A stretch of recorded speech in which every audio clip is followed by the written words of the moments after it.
Seven college nerds, this video is probably going to be extremely long, mostly because this theme is like the bane of my existence. It's Saturday, by the way, obviously. 2 videos in 1 Saturday, woo! But yeah, so the theme this week is our fears. But it's not fears, because fear is universal. Fear makes sense. This is about irrational fears. The fears that are, by definition, learned, that are inherently foolish, and are, just as they intend, irrational. They're stupid. Like, they don't exist for any reason. I have had one irrational fear in my lifetime. When I was a child, my family went to like SeaWorld a lot because my parents bought like season passes or whatever that thing is. And one day when we were at SeaWorld, I got freaked out in the shark encounter tank thing. And I was always kind of a little bit afraid of sharks, and it didn't help when we went to like the dolphin feeding zone, and you know, the dolphins come out like right out of the water to get anchovies from people and stuff. And so, you know, being 4 years old, a dolphin, even a young dolphin, is very large, and it comes out, you know, open mouthed, and all I could see was teeth. And so I got a little bit freaked out because dolphins kind of looked a little bit like sharks. To a 4-year-old, a dolphin and a shark look very similar. So I was kind of doubly freaked out, and for several years I was pretty afraid of sharks, and like, they're pretty easy to avoid. My family went to a lot of aquariums, and so I just wouldn't go to the shark things. I would just avoid them because I didn't really like them. Sometimes I would go through them and just like clutch my parents' hand and kind of be freaked out. But really, overall, my fear wasn't that big a deal. And then, when I was about 10 or 11, the girls in my class started to discover boys. And they became, just overnight, they developed these insanely, like, powerful, irrational fears for just really foolish things, like bees and spiders. And it was just, they were absolutely crippled by these things. And it was amazing to me, because they would be freaking out, and they would be looking off to the side to, you know, see what boy or what teacher or their parents or what person was coming over to give them attention. And so, at this point, I was still trying to fit in with my peers. And so I divulged the fact that I was afraid of sharks. And through all of this nonsense, I became more and more and more afraid of sharks, and to the point where it became pretty crippling, somewhat crippling. And I just hated them. I was so scared of them.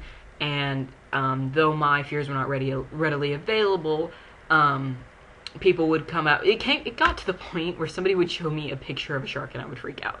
Like, how stupid is that? And after a while, I did realize how incredibly foolish it was. And so I spent years learning about sharks and trying to defeat my fear of them. And it worked. I've even touched a shark, by the way. That's a thing. And I also, one of these days, before I die, I would like to be in like a cage dive thing with a shark. I think that would be really cool. So now I'm fascinated with sharks because of my fear. My fear started, and I realized how incredibly stupid it was, and so I defeated it, and now I have a fascination with the thing that I used to be afraid of. I'm like the Batman. Speaking of Holy Musical Batman, just saw it. It was really good.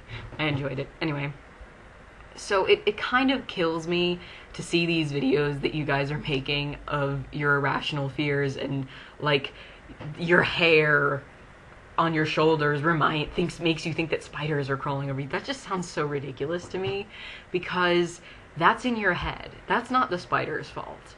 You don't have to feel that way if you want to. That's the bottom line. And I'm not trying to be mean.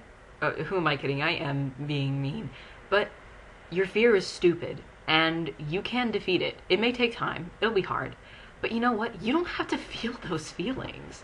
You can defeat them. It's like, oh, I can't help it. I've always been afraid of spiders. I've always been afraid of bugs. I've always been afraid of blah, blah, blah, blah. No. You are not born with those fears. Those fears are learned, and you can unlearn them. The human mind is a very powerful thing, and you have to learn to control it. I just can't imagine. Imagine that feeling that you get when you see ants, or you think about natural disasters, or, I don't know, you think about spiders, you think about whatever. Imagine that feeling, and then imagine that you don't ever have to feel that feeling again. Like, how amazing would that be? And that's really how I kind of motivated myself, and it's like, if I keep learning about sharks, maybe I won't be so afraid of them.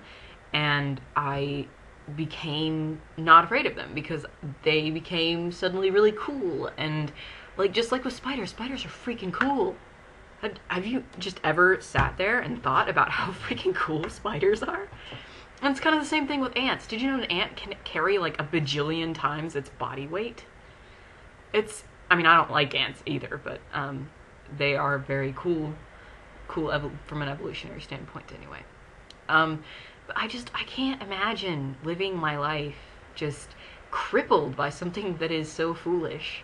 And so, I decided when I was still fairly young that I didn't want to deal with that. And so I spent years trying to defeat it. And now that I'm a little bit older, I'm really glad that I did that, because now I am not afraid of something that is so incredibly stupid. And I would encourage you ladies to do the same, because your fears are stupid. Like, I'm just gonna say it. It's stupid to scream like bloody murder when you see a spider, because that spider is probably not gonna hurt you at all, ever.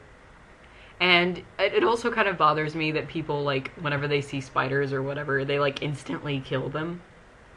That really bothers me, because spiders are cool, and it's like, I would rather the spiders not be in my house, don't get me wrong. But I'll, like, pick them up in a cup or something and take them outside. You don't have to kill them. I don't know. I just think they're cool. And, like, with rats and mice and stuff, I'd rather them not be in my house, but I think I'd try to avoid killing them if I could.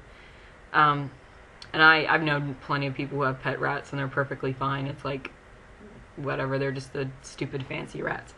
I don't care. Anyway, yeah, I can't imagine feeling that fear. And the other thing to think about, I think, when you're considering, your fears, is that a lot of parents teach their kids what to be afraid of. And so some of your fears may actually come from your parents. They're learned from your parents. And so that's also something to think about, because you might have kids one day, and you really think of those feelings that you feel when you see a rat or you see ants or whatever, and think about transferring that onto another person, because that is very highly likely. That is something that is very possible to that will probably more than likely happen if you have kids. So think about that, I guess, too. I'm not interested in children. I don't even like children. I don't like any of that stuff. Thinking about it is really weird to me, because I just, But, that is a possibility. And so I don't want to have an irrational fear of something stupid. I don't want to pass that on and leave someone. Effectively, you're crippling someone else. And I just think that's so selfish, really. And I don't know, I can't imagine, I can't imagine living my life like that. I mean, this video has probably succeeded in offending and making all of you hate me, but I still love you, even if I think that your fears are stupid. Anyway, so please bear with me, and please consider, like, trying to not fear something so stupid anymore, because you will probably be happy in the long run, because you are no longer you are no longer crippled by your fear of something that is foolish, because it is in your head. I hope you all have lovely weeks. DFTBA.